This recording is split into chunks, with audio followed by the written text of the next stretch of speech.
Au sein des ateliers Lattice, j'ai été embauchée pour m'occuper des constructions en ossature bois. Et là, c'est le premier vrai chantier qu'on a. Du coup, que j'ai étudié du début jusqu'à la fin, des plans de conception, du choix des mobiliers, du choix des luminaires, tous les choix techniques, jusqu'au suivi de chantier et au contrôle de chantier, contrôle atelier. Je suis là du début jusqu'à la fin. Là, tu sais, qui sont mis sur le chantier. Ça, c'est le montage des murs. Donc, c'est des montants d'ossature qui sont à peu près tous les 60 cm, qui sont assemblés et sur lequel on vient mettre ces panneaux. Là, c'est des panneaux d'OSB. Ça sert de contreventement. En fait, c'est ce qui rigidifie vraiment toute la structure, qui évite que le mur il parte en diagonale comme ça. Donc ça, c'est la première étape de montage. C'est tout ce qui est structurel.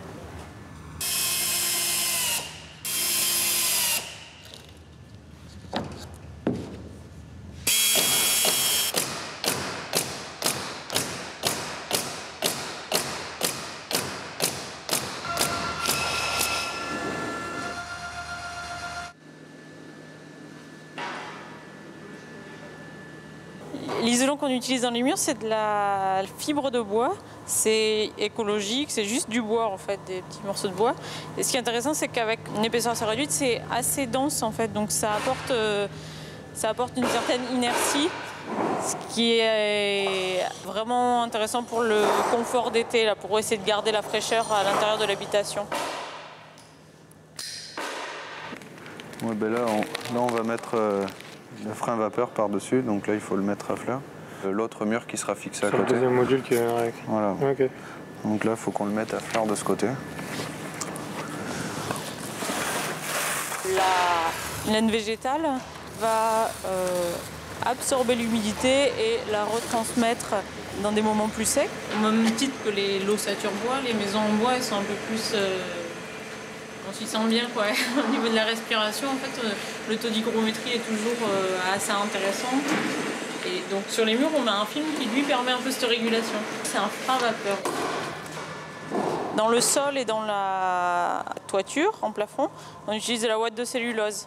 Donc là, comme on a un peu plus de place, on a pu prendre un isolant qui est aussi très efficace, mais qui demande, lui, plus d'espace en fait, pour sa mise en œuvre. Ce sont des morceaux de journaux qui ont été recyclés en fait.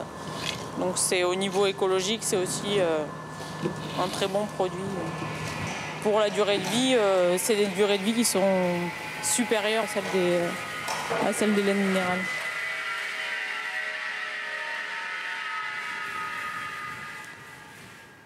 Donc ça c'est le meuble de salle de bain qu'on a conçu, qu'on fabrique entièrement ici. C'est en pin. En pain des Landes. Les panneaux c'est du pain à bouter là, donc c'est des petites parties de bois qui sont collées les unes avec les autres.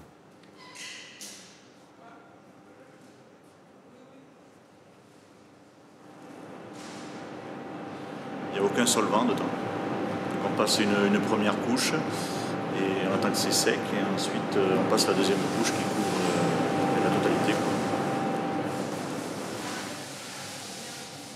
Là, ça c'est du peuplier. Ouais.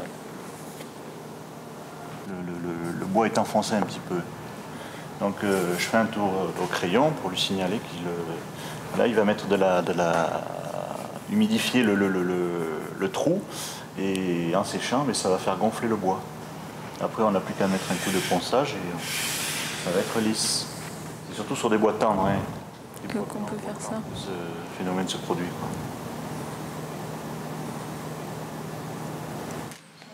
Ce sont les caissons de toiture. Là, il y a l'équivalent de 3 éco-habitats. Et en fait, il y a 3 caissons par éco-habitat. Donc on a un solivage de peu tous les 50 cm qui supportera l'isolation, qui supportera le plafond et dans lequel on viendra mettre l'isolation sur chantier. Et après, on a des bois qui sont posés sur les solivages, ont des épaisseurs différentes en fait. Nous permet d'avoir une pente, une petite pente de 3% en fait, pour faire évacuer les eaux pluviales. Et ça, on reste sur un toit qui est relativement plat. En fait, il faut s'imaginer que ça, c'est le plafond. En fait. Donc on retourne et c'est ce qui assure notre tête. pare-vapeur, en fait, ça empêche la vapeur d'eau que les gens créent ou qui est créée dans la salle de bain. Ça empêche cette vapeur d'eau de traverser et de venir mouiller l'isolant qui est au-dessus. En fait.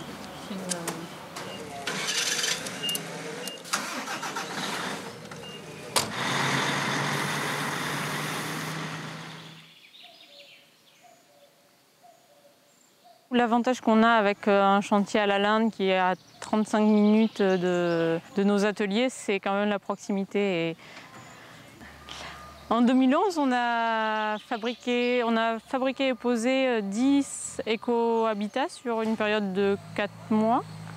Là, cette année, on en a 4 à faire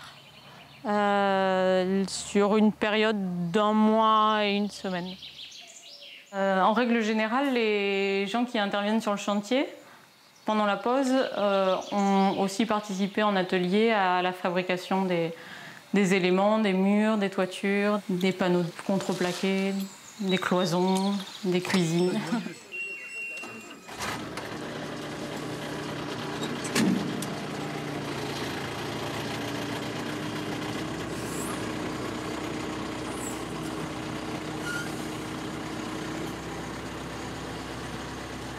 Nous, on commence depuis les micropieux. Donc, les micropieux, c'est une entreprise extérieure qui les fait, là, ce qui sert de fondation, jusqu'à la pose des rideaux. Et une fois le sol posé, on monte les murs. Il y en a à peu près 10 par chalet.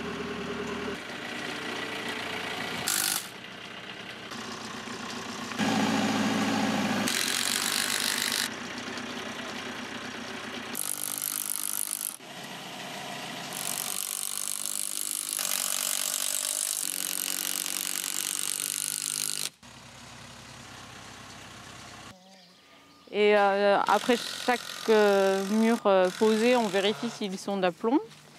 Et une fois que l'ensemble est posé, on va venir ceinturer tous les murs avec un bois qu'on appelle une lisse haute, qui permet de relier tous les murs entre eux, en plus des fixations qu'on pose entre à chaque jonction de mur.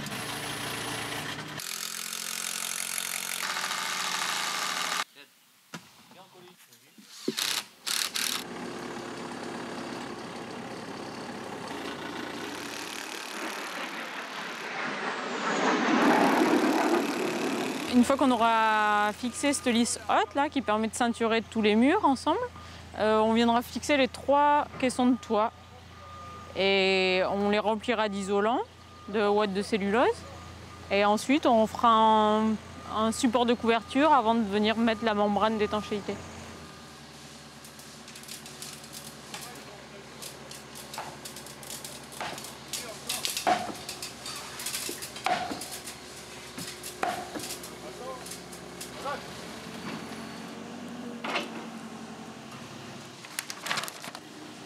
Ouais, que tu te décales de 2 mètres.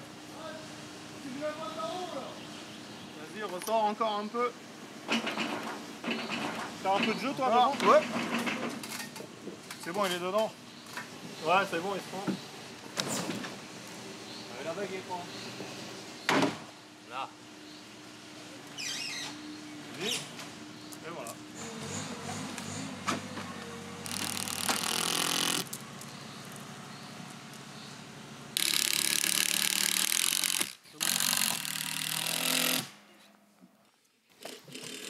Une fois que les murs sont posés, maintenant il faut finir de fixer le pare-vapeur pour éviter les passages d'humidité dans l'isolant.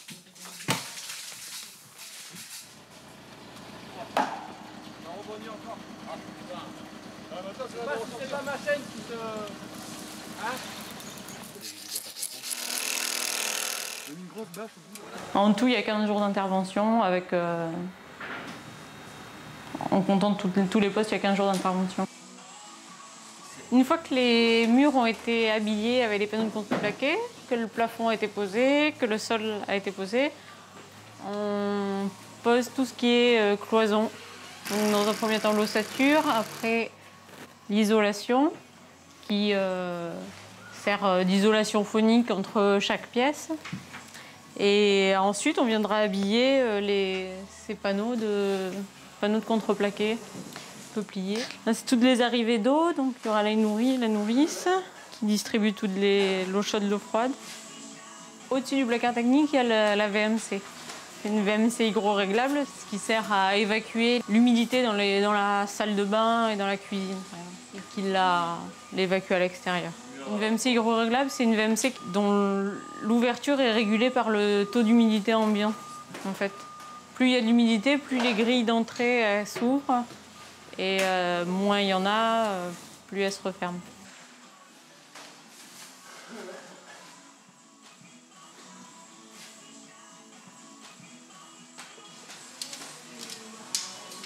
Traverser.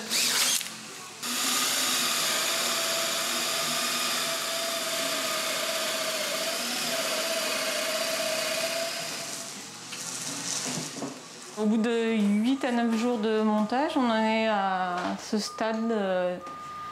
Il manque tout ce qui est finition, tout ce qui est baguettes autour des menuiseries, baguettes de plafond, du sol. Là, il manque l'aménagement de placard avec les portes coulissantes. Donc là, en fait, c'est prêt pour que l'équipe de finition intervienne et qu'il y en a pour à peu près 3 jours.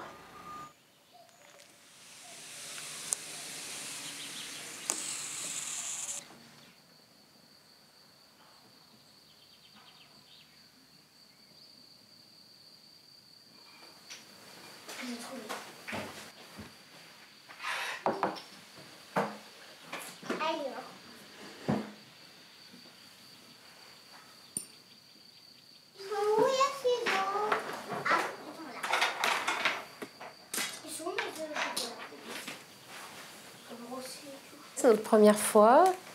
On n'était encore jamais venu à la Linde. Alors par rapport en bois. Oui, déjà c'est tout en bois. Et par rapport aux autres locations qu'on a pu avoir, soit par le biais du CI au RTF, soit ailleurs, on a déjà plus d'espace. C'est fonctionnel. Voilà, donc on s'y sent bien, on sent cocoon. Oui.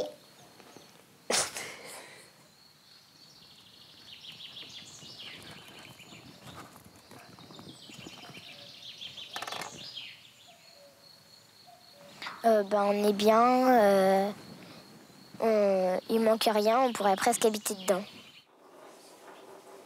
Elle marche super bien. Il faudra un fil. Il faudrait un fil. Un fil en laine. Tu veux faire de la peinture? Oui, maman. Qu'est-ce que tu pourrais faire? Une cabane? Ah, je sais. Vas-y. Je vais faire mon cheval. Ah bah oui. Ton âme de tout à l'heure. Ouais. Monsieur. Tu veux que je t'en dessine un tout petit peu au crayon? Tu veux que je te dise D'accord. comment il s'appelle? Oui. Tu as fait. Ah oui. Ah bah t'as choisi la bonne couleur alors j'ai l'impression.